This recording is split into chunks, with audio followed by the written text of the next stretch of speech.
What's up, you guys? I figured this is a good time to dive a little bit into the zero dimension.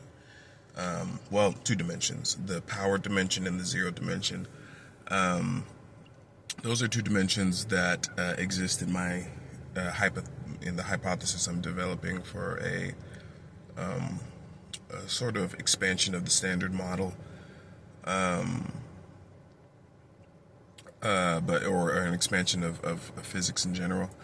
And so we know, of course, the first dimension. What I'm positing, and the zero dimension has been around to some degree, but just sort of expanding on it a little bit. So the first dimension would actually be the third of all dimensions in this hypothesis. And before that, the first two dimensions are the power dimension, which could just be indicated by a plus sign. Which has some implications for what we think of as, positive numbers, obviously. And then we have the zero dimension. And then we have, of course, the first dimension, second dimension, third dimension. So the power dimension and the zero dimension, I'll dive into what my research has indicated is likely so far. The power dimension would be essentially the source of all power in the universe, that is. Lying under everything, it's what goes through every other dimension and creating all these other things that we have. Now, how does there's also, in my hypothesis, no fundamental particle for the power dimension. Now, the zero dimension, get into that a little bit.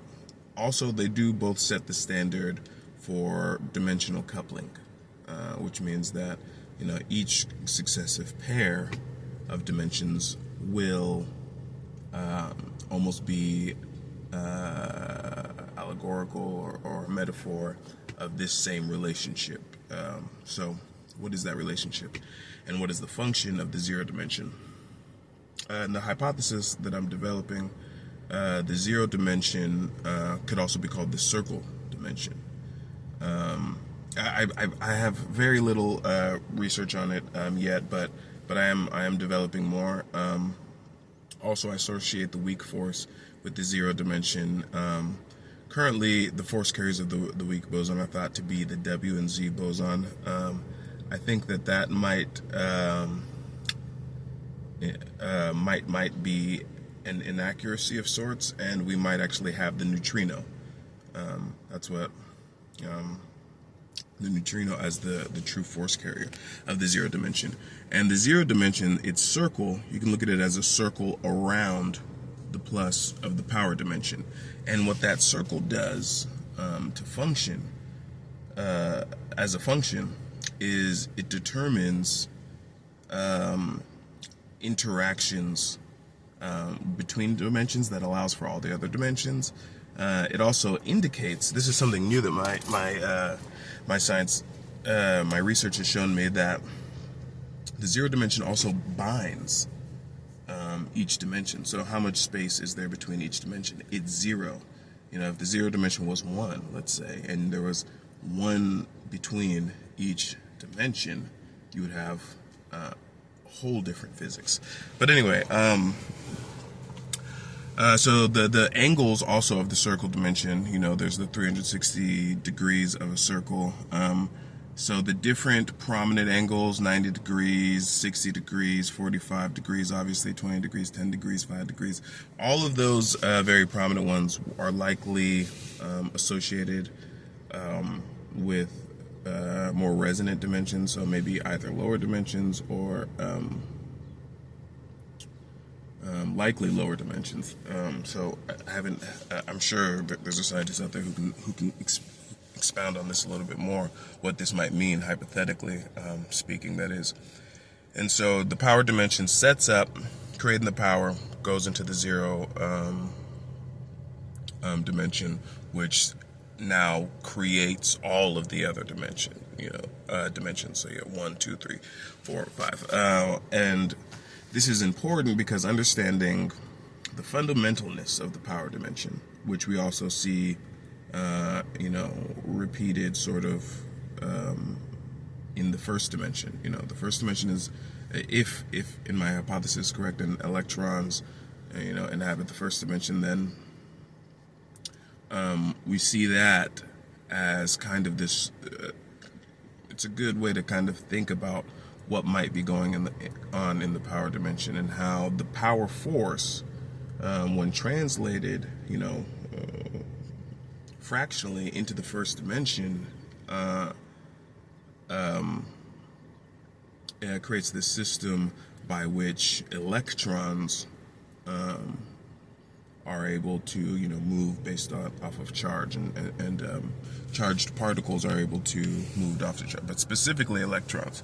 When we get into what protons are really, because protons are not positrons, they're protons, and there's a lot more complexity in their charge, and we get into magnetism and the like. But anyway. That I think that's a good place to stop right now on the plus and zero dimensions. Of course, I look forward to being able to dive into this more. And as it relates to the hoverboard, the zero dimension is very important because, hoverboarding, skateboarding, everything, there's all these circles, right? Kick flip, heel flip, shove it, FS shove it. I don't know if I did that right. Well, it depends which way you're standing, but and then there's forward flip. I don't know if anyone's flipping that way. I've never seen that, I don't think, except for like Impossibles. They go that way, right? And then things can move. So and then on the board, where are you going to be at and all that? You don't go like that. The board does, right?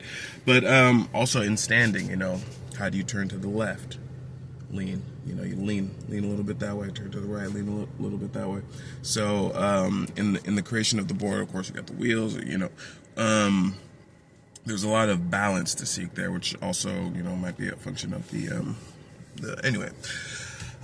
So thank you so much. Shout out to all the hoverheads. It's been great, literally, especially in the lives and stuff like that. Hopefully get more clips of the live out there, so you guys can see how amazing it is, and some of the great people who've come in. And someone even made a Discord, which I'm going to switch the link in my bio to that Discord. So anyone who wants to be a hoverhead, just jump in the Discord. We'll build it up from there, and I look forward to new science and great things. Hoverheads out.